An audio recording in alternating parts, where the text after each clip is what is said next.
उंगलियां देखो, मेरी उंगलियां देखो, सामान लटकाए। हेलो, जय माता दी। कैसे हैं आप लोग? आई होप बहुत बहुत बहुत अच्छे हों और प्रभु सब पर कृपा बनाए रखें। तो अभी हो रहा है टाइम 11:30 बज रहे हैं और सुबह के सारे काम निपटा लिए हैं, फुर्सत हो गई हूँ। खाना भी बन गया है, सिर्फ बर्तन नहीं धुले हैं। जो नाश्ते वगैरह के थे वो बर्तन पड़े हुए हैं, अभी धुलने जा ही रही थी। मैंने कहा चलिए ब्लॉगिंग अपनी शुरू करती हूँ और आप लोगों को भी अपना हाल चाल बताती हूँ और आप लोग का हाल चाल पूछती हूँ कि क्या कर रहे हैं आप लोग भी। और अभी कल से लगेंगे नवरात्रे, तो आज तैयारी करनी है मुझे नवरात्र की भी। कल के लिए पूजा पाठ के लिए जो सामान चाहिए वो सारी चीज़ें भी लानी होगी। शाम को मार्केट जाऊंगी। फिलहाल अभी फटाफट सारे काम निपटा के फुर्सत हो गई खाना पीना करके। तो वीडियो जो पड़ा हुआ है कल का बना हुआ उसे एडिट करके डालना है, ये काम करूंगी। और बढ़िया सी रेमेडी बनाई थी बालों की, जो कि दीक्षा को लगा दी, लेकिन दीक्षा है परेशान, कभी इधर से बह रही कभी उधर से बह रही है, होता ही है। तो कपड़ा ले रखा है, उसे पोंछ लेते हैं। तो आज अभी मतलब थोड़ी तबीयत इनकी ठीक हो गई है। तबीयत कई दिनों से खराब, इसीलिए कॉलेज भी नहीं गई। आज कई दिन हो गए ना दीक्षा, कितने दिन कॉलेज गए हो गए? 2 दिन तो गई, बस 6 दिन छुट्टी हो गई। 6 दिन छुट्टी हो गई, तबीयत नहीं ठीक थी। मैंने कहा कोई नहीं, ठीक हो जाना तब जाना। और देवदीप भी स्कूल गए हैं, तो बस अब मैं काम निपटा लेती हूँ और उसके बाद फिर और काम। मैंने आज बालों में शैम्पू वगैरह करा है, बाल सुखा लिए, कंघी कर लिए। जब बाल शैम्पू करो तो एक काम और बढ़ जाता है कि बालों को सुखाना, कंघी करना। तो काम ही है, काम कहाँ खत्म होते हैं। एक काम करो दूसरा लगता है ये बाकी है, ये कर लो वो कर लो, ऐसे ही करते करते हो जाता है। लेकिन अभी मुझे लिस्ट बनानी है, घर का राशन भी खत्म हुआ है, तो सोच रही हूँ साथ ही साथ घर के राशन की भी लिस्ट बना लूँ और वो भी ले आऊँ। और मंदिर का जो पूजा पाठ का रहेगा सामान वो भी लिस्ट बना लूँगी, वो भी उसी के साथ ले आऊँगी, तो हो जाएगा। ये सारे काम हो जाएंगे और उसके बाद देखेंगे। तो आप सभी को नवरात्रि की ढेर सारी शुभकामनाएं। माता रानी हम सभी पर अपनी कृपा बनाए रखें। और यहाँ पर लग गई हूँ अपने किचन बर्तन में। और ये वीडियो जब एडिट कर रही हूँ ना, वैसे तो ये ब्लॉग जो है सोमवार का है, लेकिन जब मैं एडिट कर रही हूँ मंगलवार को, तो नवरात्रि लग चुकी है, मेरा पूजा पाठ हो गया और फुर्सत होके ब्लॉग में एडिट में लगी हूँ। तो एक बार ये काम सिमट जाए ना तो बड़ा सुकून मिलता है। और सुबह से लेकिन अगर हम बीच में गैप कर करके बैठ गए, कभी फ़ोन फान में लग गए इधर उधर, तो लेट हो जाता है काम। मैं अक्सर कोशिश करती हूँ कि काम में जब लगूँ तो काम निपटा के तभी दूसरा, मतलब ये फ़ोन वगैरह आजकल के टाइम में ना पता भी नहीं चलता हमारा कितना टाइम वेस्ट हो जाता है। तो कोशिश यही करती हूँ कि ना करूँ। पहले के टाइम में ये सारी चीज़ें नहीं थी ना, तो पहले के लोग के पास टाइम ज़्यादा रहता था, ना तो फ़ोन से बतियाना रहता था किसी से, और ना तो फ़ोन पे इतनी रील्स वगैरह वीडियो वगैरह देखने का काम रहता था। ये कुछ भी नहीं, तो घर में ही आदमी लगा रहता था, सिर्फ काम काम काम। चिट्ठी वगैरह होती थी तो कितने दिनों में आदमी, कोई बाहर भी रहता था कहीं से चिट्ठी आया करती थी, वो भी चिट्ठी आदमी सुकून में पढ़ लेता था जब खाली होता था, और बार बार भी नहीं। और अब आजकल तो रोज़ ही आदमी कहीं ना कहीं किसी न किसी बात भी करता है। और फिर प्लस ये रील्स वगैरह में हमें बिल्कुल भी नहीं पता चलता। तो जब फुर्सत हो तभी करो तो ज़्यादा ठीक है। बीच में काम छोड़ के अगर आपके हाथ में फ़ोन आया तो काफ़ी टाइम वेस्ट हो जाता है। मैंने ये चीज़ नोटिस करी है। और सारी चीज़ें, मतलब मैंने काम किचन बर्तन निपटाया, फिर लिस्ट वगैरह बनाई, और अभी थोड़ी देर वीडियो एडिट करके डाला। उसके बाद यहाँ पर ना मंदिर के पर्दे उतार रही हूँ, तो नवरात्रि लग रही है। और तो घर के जैसे पर्दे वगैरह भी धुले थे, कुछ ही टाइम हुआ, पर्दे सोफे कवर सब धुले थे, तो वो सारी चीज़ें नहीं, क्योंकि जब माता रानी आ रही हैं तो साफ़ सफाई घर को चमकाना तो बनता है भाई, जितना हो सके उतना साफ़ सफाई कर लें। और मैंने डोर मैट वगैरह भी जब संडे को वॉशिंग लगाई थी तो धुले थे। तो यहाँ पर बस ये मंदिर के सिर्फ पर्दे, और कान्हा जी के कपड़े भी मैंने धुले थे, 2 कपड़े और निकले थे, तो मैंने कहा पहले वो निकाल देती हूँ साफ़ सर्फ में से, और उसके बाद जो पर्दे हैं थोड़ी देर के लिए ना इसमें भिगा दूँगी। क्योंकि जो हम धुआं वगैरह दीप वगैरह करते रहते हैं मंदिर में, तो ये पर्दे काले हो जाते हैं। तो इनको थोड़ा देर जब हम सर्फ में भिगा देंगे तब ये बढ़िया से धुलूँगी तो चमक जाएंगे। बहुत ही टेस्टी चीला बनाया दीक्षा ने सूजी का, मज़ा आ गया। साहब मैं प्याज लहसुन वगैरह छील रही थी क्योंकि पनीर बनाना है। मैंने कहा तैयारी करके तब मार्केट जाती हूँ और आऊँगी तो फटाफट बना लूँगी। तो दीक्षा ने इसमें क्या क्या डाला दीक्षा? सूजी, 1 कटोरी सूजी, 1 कटोरी दही और आधे कटोरी पानी। हाँ और उसके बाद इसमें पनीर, टमाटर, प्याज, हरी मिर्च ये सब मिला के बहुत ही टेस्टी चीला बनाया है। और मम्मी को दिया कि मम्मी सूप उठा लो, खा लो। मैं बैठे बैठे खा ले रही, खा के भी छत पे जा रही, पानी डालूंगी पौधों को और दीपक जलाऊंगी और पर्दे भिगो रखे हैं, उसको धुल के डाल के तब जाऊंगी मार्केट के लिए। देखो दीक्षा दिखा लो भाई,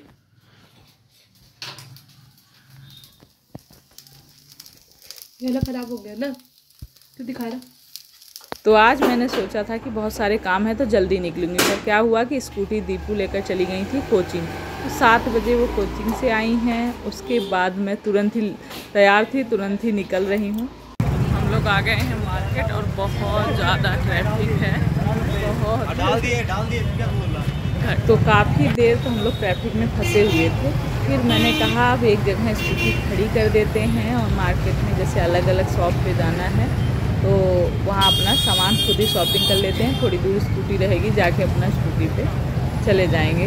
इस चक्कर पे फिर स्कूटी हमने साइड में खड़ी करी और यहाँ पर अपना शुरू कर दिए हैं। तो सबसे पहले यहाँ पर आए, फ़ोटो फ्रेम करानी थी और एक माता रानी की मुझे नई फ़ोटो ले जाएंगे क्योंकि जो पुरानी थी वो फ्रेम में नहीं थी, जिसकी वजह से उसका कलर वगैरह सब हो गया और थोड़ा सा ख़राब हो गई।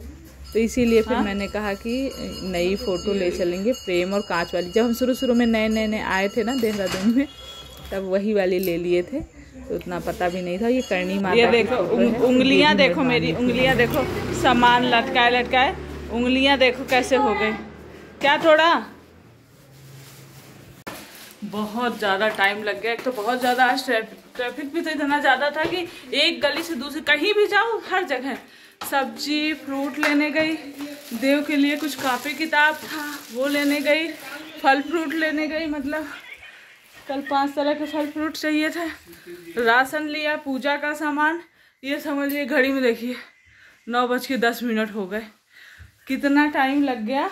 ये देख ये पूरा सामान सोचे थे जल्दी आएंगे और पनीर वगैरह बनानी थी मुझे कि बना दूँ, इन लोग का मन था पनीर खाने का। अब इतनी जल्दी मैं कौन सी पनीर बनाऊँ। ये सामान आ गया है पूजा का, जहाँ तक मैंने सभी ले लिया। तो लग गई हूँ किचन में और इनका भी आने का टाइम हो रहा है। तो ये बोले थे कि आज टाइम से चले जाना, बहुत सारी चीज़ें लेनी है, करना है, तो टाइम से जाके ले आना। वही पहले ही रीज़न बता दिया कि ध्यान ही नहीं था, नहीं दीपू को बोल देते, ज़्यादा दूर नहीं था, वो कोचिंग पैदल भी चली जाती थी, स्कूटी ही नहीं थी, फिर हमें बहुत जगह जाना था, बिना स्कूटी के जा भी नहीं सकते थे। तो भैया अब समझ में नहीं आ रहा था कौन सी पनीर इतनी जल्दी में मैं बनाऊं जो जल्दी से बन जाए। आज कुछ नहीं देखा, कोई कुछ नहीं कि किस तरह से बनाऊं, बस फटाफट से लग गई हूं और सच में यकीन मानिए कि बहुत ही टेस्टी बनी थी।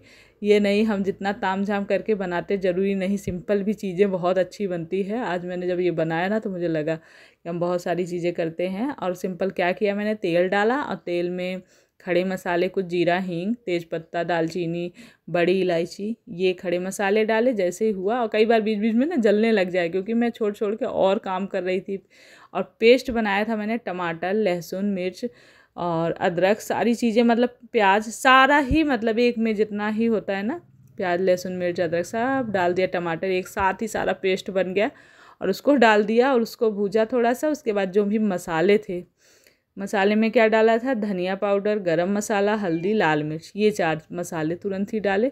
और यहाँ पर फ्रेश मलाई, बीच में देखिए लग गया था, थोड़ा सा जलने लग गया था, मैं जैसे और काम में लग गई तो और आटा दीक्षा को बोल दिया, दीक्षा आटा लगा रही हैं। तो बस इसमें मैंने जब वो फ्रेश मलाई डाली, मसाला डाला था तो वो मतलब सूख गया था, तो ये डाल दिया। तो बढ़िया थोड़ा सा दूध के साथ डाला था मैंने मलाई को, थोड़ी सी दूध भी था, तो मतलब वो डाल के अच्छे से भूंज दिया। और भूजने के बाद बस इसमें कसूरी मेथी भी डाली थी मैंने, जो ऊपर दिख रही है ना काली काली, वो कसूरी मेथी ही है। तो बस उसके बाद पनीर कटे हुए तो डाल दिया है, उसके बाद नमक डाल दिया है, पानी अपने हिसाब से डाल दिया था। और सच में ये इतनी जल्दी से मैंने बनाई, आधे घंटे के अंदर खाना सबको दे दिया था मैंने, इतना जल्दी जल्दी बनाया। और आटा दीक्षा ने लगा दिया था, तो बस पनीर को मैंने दूसरी तरफ रख दिया गैस पे। और चावल बचे हुए हैं दोपहर के थोड़े से, तो चावल बनाऊंगी ही नहीं और रोटियां सेकना शुरू कर दिया। तो बस जल्दी जल्दी मैं रोटी सेक रही थी और दीक्षा को बुलाया, क्योंकि पनीर में ऐसा भी नहीं है जैसे और कोई सब्जी हो पके नहीं पके, आलू पके नहीं पके। पनीर में तो बस एक बार पका, जैसे 5 मिनट पकने दिया थोड़ा सा, उसके बाद बोला हरा धनिया दीक्षा काट के डालो। और उसके बाद मैंने फुल गैस एकदम, ये वाली जो बड़े वाले चूल्हे पे ना एकदम फुल गैस करके जल्दी जल्दी। और लेकिन यहाँ बच्चे जो पीछे बैठे हैं, बच्चे इस रूम में जब से शिफ्ट हो गए हैं ना, तो उनकी बातें चलती ही रहती हैं, कुछ ना कुछ बोलते रहेंगे अपने स्कूल का, कभी कुछ मुझे बताते रहेंगे, बोलते रहें। तो उन पर भी ध्यान दे रहे थे। बीच में मेरी कई बार रोटी भी आज जल गई है कि सही से जब जल जाती हैं तो ठीक से फूलती नहीं है ना, उस तरह से हो रहा था। और दीक्षा ने जो चीला बनाया था शाम को सूजी का, बड़ा ही टेस्टी था। मतलब और सारे बनाए थे, दीक्षा ने पहली बार बनाया था ये चीला, बहुत ही अच्छा लगा था। और उसके बाद बस सब खाना खाने बैठ गए थे। ये आए तो मतलब मैंने निकाल दिया था, तो ये आने में लेट हो रहे थे, तो मैं देर हो रहा था इसलिए मैं खाने में लग गई। और सब खाने में ये जैसे आए थोड़ा सा पैर हाथ में धुलना, फ्रेश होना, इनकी थाली निकाल के और लग गए थे। इधर देखिए फटाफट फिर खाना खाने के बाद बर्तन किचन, दीक्षा ने गैस चूल्हा साफ किया, मैंने बर्तन मांजे और दीपू ने बर्तन धुले। इस तरह से जल्दी जल्दी से सारा ये बर्तन किचन हुआ हमारा। और कल सुबह भी ये सोचा था कि जल्दी उठूँगी रात में, लेकिन अभी समझ लीजिए घड़ी में 11 बज रहे हैं। कितना भी किया, क्योंकि 9:10 हो चुके थे जब हम आए। और रखते सामान, लगते बनाते और खाते पीते मास्ते धुलते 11 बज गए। और उसके बाद 11 के बाद थोड़ी देर मेरा कुछ जैसे होता नहीं, अब ये दूध देना, ब्रश वगैरह करना, और करते करते जैसे अपना थोड़ा सा होता है रूटीन ना, कुछ चीज़ें करने काम होते ही हैं, तो वो करते करते 11:30 बजे मैं लेटने गई थी। इतना हो गया था आज, इतना लेट हो गया था। उसके बाद मैंने कहा सब्जियां पॉलीथीन में ख़राब हो जाएंगी, तो सब्जियां फ्रूट वगैरह निकाल के रख देती हूँ। तो बस इनको निकाल के रख दिया था। और राशन का सामान तो कुछ उसमें ख़राब होने का है नहीं, वो तो मैं बाद में फुर्सत में ही रखूँगी। मंदिर का पूजा का सामान अलग ही पॉलीथीन में है। तो धीरे धीरे करके ये 5 तरह के फूल, वहाँ फ्रूट वहाँ पे ना एक था नहीं, एक कम पड़ रहा था फ्रूट, जिसकी दुकान से लिया पपीता ले लिया था मैंने, फिर 5 तरह। फिर आगे देखा ऑरेंज मिल रहा था, संतरे मिल रहे थे, तो फिर मैंने संतरे ले लिए थे। तो बस इनको फ्रूट्स को धुल के रख दूँगी। और सब्जियां वैसे ही मैंने फ्रिज में निकाल के डाल दी थी। उसके बाद ये जौ हैं, जो जौ मैं अक्सर रात में ना भिगा के पानी में रख देती हूँ, और सुबह तब वो जौ जल्दी से उगते हैं इसलिए। तो चलिए अब इस वीडियो को यहीं एंड करते हैं, मिलेंगे आप लोगों से नेक्स्ट व्लॉग में। और वीडियो पसंद आता है तो प्लीज़ प्लीज़ प्लीज़ रिक्वेस्ट है मेरी कि लाइक करके जाएं, न्यू हैं तो सब्सक्राइब कर लीजिए। अपना ढेर सारा ख्याल रखें और खुश रहें, पॉजिटिव रहें। Love you all, take care, bye.